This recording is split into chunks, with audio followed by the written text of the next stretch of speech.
देवी कौन है? ब्रह्मन, उनका आविर्भाव कैसे हुआ तथा उनके चरित्र कौन कौन हैं? ब्रह्मा वेत्ताओं में श्रेष्ठ महर्षि। उन देवी का जैसा प्रभाव हो, जैसा स्वरूप हो और जिस प्रकार प्रादुर्भाव हुआ हो, वह सब मैं आपके मुख से सुनना चाहता हूँ। ऋषि बोले, राजन, वास्तव में तो वे देवी नित्य स्वरूपा ही हैं। संपूर्ण जगत उन्हीं का रूप है तथा उन्होंने समस्त विश्व को व्याप्त कर रखा है, तथापि उनका प्राकट्य अनेक प्रकार से होता है। वह मुझसे सुनो, यद्यपि वे नित्य और अजन्मा हैं, तथापि जब देवताओं का कार्य सिद्ध करने के लिए प्रकट होती हैं, उस समय लोक में उत्पन्न हुई कहलाती हैं।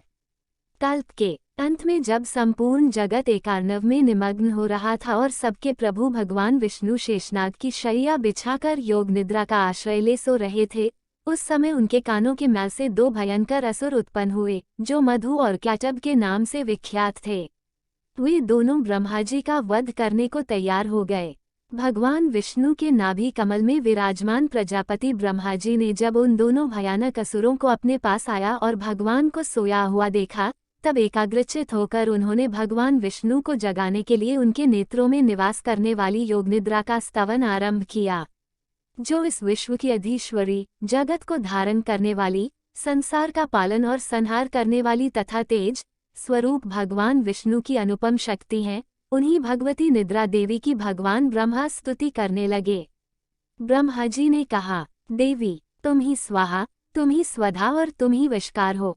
स्वर भी तुम्हारे ही स्वरूप हैं। तुम ही जीवन दायिनी सुधा हो। नित्य अक्षर प्रणव में अकार, उकार, मकार इन तीन मात्राओं के रूप में तुम ही स्थित हो, तथा इन तीन मात्राओं के अतिरिक्त जो बिंदु रूपा नित्य अर्धा मात्रा है, जिसका विशेष रूप से उच्चारण नहीं किया जा सकता, वह भी तुम ही हो। देवी, तुम ही संध्या, सावित्री तथा परम जननी हो। देवी, तुम ही इस विश्व ब्रह्मांड को धारण करती हो। तुमसे ही इस जगत की सृष्टि होती है।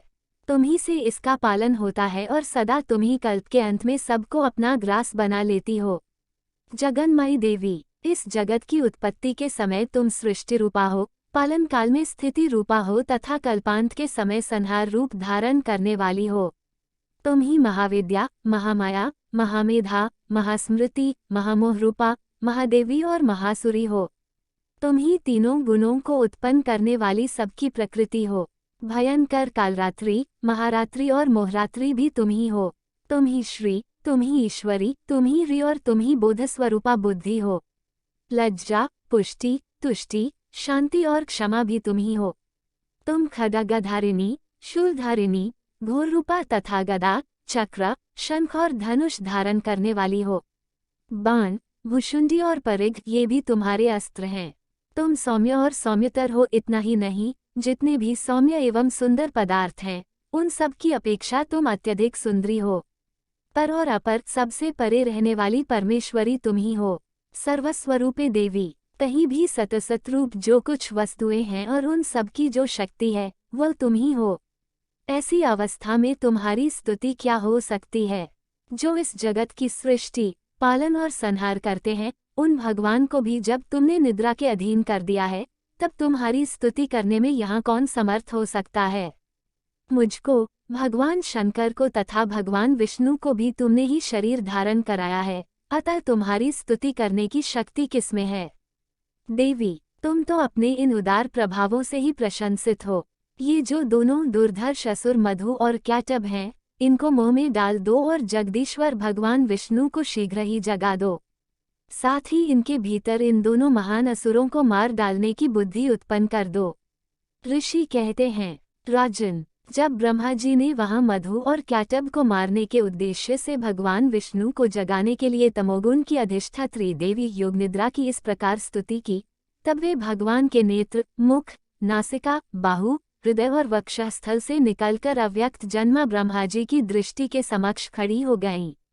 योगनिद्रा से मुक्त होने पर जगत के स्वामी भगवान जनार्दन उस एकार्णव के जल में शेषनाग की शैया से जाग उठे। फिर उन्होंने उन दोनों असुरों को देखा। वे दुरात्मा मधु और कैटब अत्यंत बलवान तथा पराक्रमी थे और क्रोध से लाल आंखें किए ब्रह्माजी को खा जाने के लिए उद्योग कर रहे थे। तब भगवान श्रीहरि ने उठकर उन दोनों के साथ 5000 वर्षां तक केवल बाहु युद्ध किया। वे दोनों भी अत्यंत बल के कारण उन्मत्त हो रहे थे। इधर महामाया ने भी उन्हें मोह में डाल रखा था, इसलिए वे भगवान विष्णु से कहने लगे, हम तुम्हारी वीरता से संतुष्ट हैं, तुम हम लोगों से कोई वर मांगो। श्री भगवान बोले, यदि तुम दोनों मुझ पर प्रसन्न हो तो अब मेरे हाथ से मारे जाओ। बस इतना सा ही मैंने वर मांगा है, यहाँ दूसरे किसी वर से क्या लेना है।